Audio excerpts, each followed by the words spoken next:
Os grandes movimentos ambientais mundiais geram conscientização da problemática ambiental. A degradação ambiental mais a impunidade geraram a necessidade de se encontrar formas de proteção jurídica ao meio ambiente e assim surgiram as leis relacionadas à sua proteção, cujo conjunto acabou se tornando o que chamamos de direito ambiental.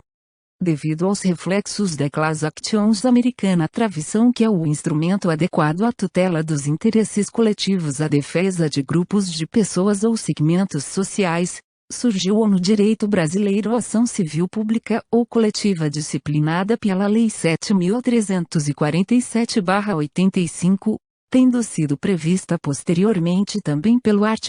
129, terceiro, da Constituição Federal, que prevê o instrumento de tutela de interesses da sociedade. Definição: a ação civil pública é a ação de caráter público que protege o meio ambiente, os consumidores e os direitos difusos e coletivos, entre outros. Esta ação é civil porque processa-se perante o juízo civil e é pública porque defende o patrimônio público, bem como os direitos difusos e coletivos. 3. Natureza jurídica, eminentemente processual. 4. Objeto: condenação em pecunial, obrigação de fazer ou não fazer. Art. 3. Ordinal masculino. O juiz poderá cominar multa pelo descumprimento do que foi condenado, aplicando-se subsidiariamente o art. 287 do Código de Processo Civil. 5. Protege o meio ambiente, o consumidor, bens e direitos de valor artístico, estético, histórico, turístico e paisagístico e qualquer outro interesse difuso ou coletivo e infração da ordem pública. Interesses difusos: indivisível, titulares pessoas indetermináveis. Interesses coletivos: indivisível, titulares são grupos, classes ou categorias. Atualmente tem-se entendido que o objeto da ação civil pública é muito amplo, em vista do que dispõe o em que e v do art. 1 ordinal masculino da Lei 7.347/85, quando diz rege a lei, qualquer outro interesse difuso ou coletivo, e o art. 110 do Código do Consumidor. 6. Foro, local do dano, art. 2. Em havendo intervenção ou interesse da União, autarquia ou empresa pública federal e não houver vara da Justiça Federal na comarca, será competente o juízo estadual local, e em segunda instância o Tribunal Regional Federal da região respectiva. 7. Prescrição, ação imprescritível. 8. Cautelar, possibilidade. Atualmente, com a possibilidade do adiantamento da tutela pretendida, art. 273, parágrafo CPC, pode ser pedida a liminar no bojo da ação. Art. 12 ordinal masculino. 9.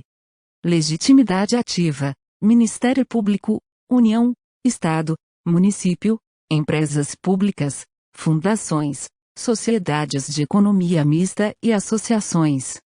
10. Legitimidade passiva, o causador do dano. 11. Denunciação de álide, não cabe, pois a responsabilidade objetiva não pode ser acumulada com a responsabilidade por culpa. 12. Litisconsorte ativo facultativo, possibilidade. 13. Inquérito civil, procedimento administrativo investigatório, natureza jurídica inquisitorial. Art. 8 ordinal masculino, parágrafo 1º. É peça fundamental, podendo ser dispensável apenas em casos de urgência e relevância assim reconhecidas. A instauração do inquérito civil preparatória à da ação civil pública é atribuição do Ministério Público, sendo sua função constitucional, nos termos do art. 129, terceiro, da Constituição Federal. 14. Compromisso de ajustamento, previsto no inquérito, art. 5 ordinal masculino, parágrafo 6º, bem como na ação. 15. Arquivamento, pelo MP, art. 9 ordinal masculino. 16. Código de Processo Civil, aplicação subsidiária, art. 19 ordinal masculino. 17. Reparação de é dano. Para reparar dano ambiental que é a lesão aos recursos ambientais. Lei 6.938/81, art. 3 ordinal masculino com a v. A retorno ao status quo ante, pela reparação ou recuperação. B. Indenização em dinheiro, forma final. 18. Responsabilidade objetiva, no caso de dano ambiental, independente de prova de culpa. Pressupostos: ação ou omissão do réu, evento danoso, relação de causalidade. 19. Meio ambiente, patrimônio indispensável do Estado. 20. Sentença, efeito coisa julgada erga omnes, art.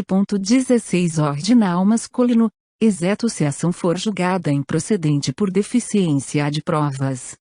Ou seja, a sentença civil fará a coisa julgada perante terceiros e frente a todos e não somente perante as partes.